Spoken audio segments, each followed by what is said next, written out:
Hoy mga belogs, bali nakita ko sa Shopee ng parabolic solar cooker solar. Ang hirap banggitin ng artang ina mo. Bali yan. Kung nakafollow kayo sa page ko, alam niyo na mahilig ako sa mga gantong klaseng bagay. Kung nakita nyo, gumawa ako ng solar oven, di ba? Pero boy, pang squatter talaga yun. Parang ugali nung kaaway mo, squatter. Gawa lang sa karton yung ginawa kong solar oven. So iba naman to, ibang klase naman tong solar cooker to. Tawag dito ay parabolic solar cooker. Kaya ako gusto to kasi mahal ng gasol, di ba? Tangina, yung isang tangke nasa 1,000 na mahigit. Kaya naisip ko talagang kailangan na magbago ng pamamaraan para magluto, para magsaing sa mga aking prinsesang aso. Kasi yung mga doggies ko, sinasaingan ko talaga yan araw-araw ang bigas nila. Bali, ito yung laman ng mga box, tsaka ito yung isang bag ng puro tornilyo, tsaka bracket. Yan ang laman niya, ang bigat. Pwede mo nang gawing deadly weapon, hampas mo dun sa kapitbahay mo maingay. Tapos ito yung panel, ang lalaki nila, 6 na piraso yan. Tapos syempre, may instruction yan, nakita mo naman, nakasulat, in-check lahat.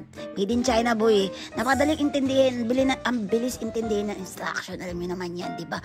So, una mong gagawin is you seat, Indian seat, and then you attach the small bolts dahil sa paddle. Tama na English, hindi ko kaya. Bali, papatong mo sa legs mo yung panel, tsaka mo isi-set up yan, lalagyan mo lahat ng maliliit na screw, nut, and bolt. Yan, yung mga nuts and bolt. Tapos ganito dapat yung itsura niya na setup na ganyan. So, ganito lang sila kalalaki naman. Yung salamin niya, hindi siya salamin talaga. Parang siyang sticker lang, plastic lang. Parang si yung plastic mong kinakausap lagi, na laging bida, putang ina mo. Inantay ko talagang magdilim na sa labas bago ko ilabas tong mga materyales, kasi ang init. Kung trip mo magbilad sa araw na mag-setup niyan sa labas, bahala ka na. Pero ako, sinetap ko muna, kita niyo naman, sinetap ko muna sa loob ng bahay.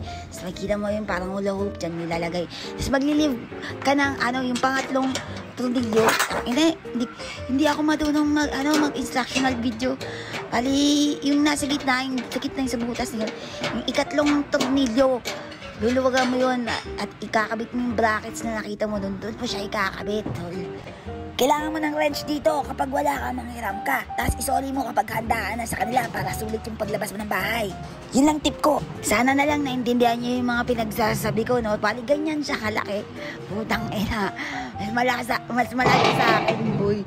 Ito actually pwede mo itong gawing weapon of mass destruction. Eto, mamadali kasi ko sabihin. Yung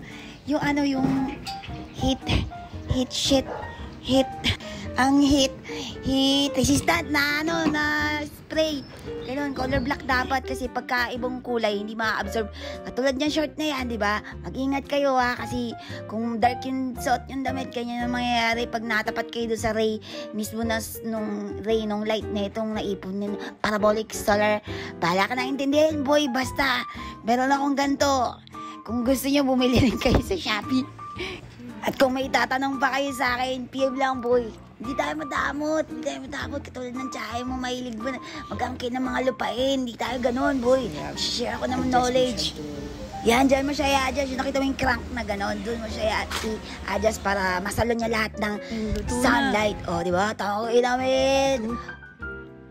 Gamit ang araw, nakapagsaing. Siyempre, mainit sa labas. Iutos mo ngayon sa iba yung pagluto para hindi ka masunog yung balat mo. Iba na lang.